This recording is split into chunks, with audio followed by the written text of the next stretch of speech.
তো বন্ধুরা, আজকে আমরা শিখব কিভাবে এসবিআই ফর্ম ফিল আপ করতে হবে। প্রথমে ব্যাংক, ব্রাঞ্চ এবং ডেট লিখে দিতে হবে। তারপর ফার্স্ট অ্যাপ্লিকেশন নেম লিখতে হবে, সেকেন্ড অ্যাপ্লিকেশন নেম লেখার দরকার নেই। অ্যাকাউন্ট নাম্বার দেবে, তারপর মোবাইল নাম্বার লিখবে। তারপর অ্যাড আপডেট পার্সোনাল ডিটেলস, ওইটা করতে হবে। আপডেট কেওয়াইসি আইডি টাইপ যদি করতে চাও তাহলে ওটা করতে পারো।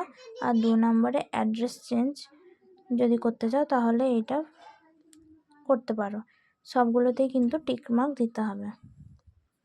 তারপর mandatory for permanent address change, যদি তোমরা অ্যাড্রেস চেঞ্জ করতে চাও, এখানে তোমরা যদি কিছু অ্যাড করতে চাও তাহলে সেগুলো অ্যাড করতে পারো, যেমন email ID, pan, title, name বা মোবাইল নাম্বার, যে কোনো কিছু তোমরা অ্যাড করতে পারো।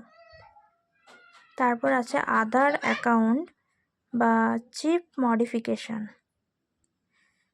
এখানে তোমরা যদি করতে চাও তাহলে করতে পারো। তোমরা যদি নিজেদের সাইনটা চেঞ্জ করতে চাও, আগের সাইন যেটা ছিল ওইটা পাল্টে, তাহলে তোমরা 16-এ টিক মারতে পারো এবং নিজের পুরনো সাইন থেকে নতুন সাইন করতে পারো। তোমরা যদি ফিক্সড ডিপোজিট বা পিপিএফ অ্যাকাউন্ট রিলেটেড সার্ভিসেস নিতে চাও তাহলে তোমরা এটা টিকমার্ক দিতে পারো।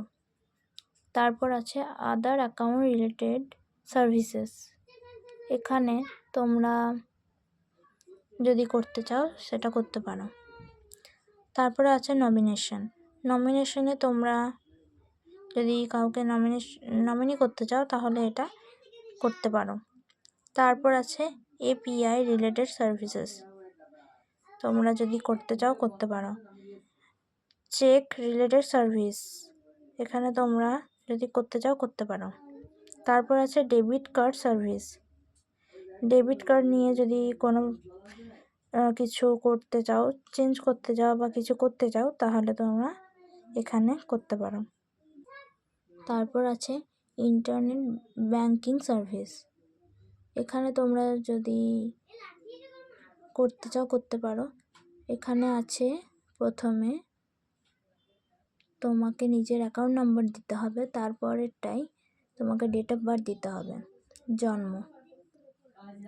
তারপর বেনিফিশিয়ারি নেম মানে তোমার নাম, তারপরে অ্যাকাউন্ট নাম্বার, তারপরে ব্রাঞ্চের নাম্বার, আইএফএস কোড, এগুলো সব দিতে পারো। তারপর আছে পেনশন সার্ভিস, পেনশন রিলেটেড যদি কেউ ফর্ম ফিল আপ করতে চাও তাহলে এখানটায় তোমরা করবে। এবং লকার সার্ভিস, কেউ যদি লকার সার্ভিস করাতে চাও তাহলে সে এইখানে ফিল আপ করতে পারো। তারপর আছে ফার্স্ট অ্যাকাউন্ট হোল্ডার সিগনেচার্স, এখানে যদি তোমরা ফোন নাম্বার চেঞ্জ করতে চাও তাহলে এখানে একটা সই লাগবে। আর কিছু করার দরকার নেই। ভিডিওটা শেষ পর্যন্ত দেখার জন্য ধন্যবাদ।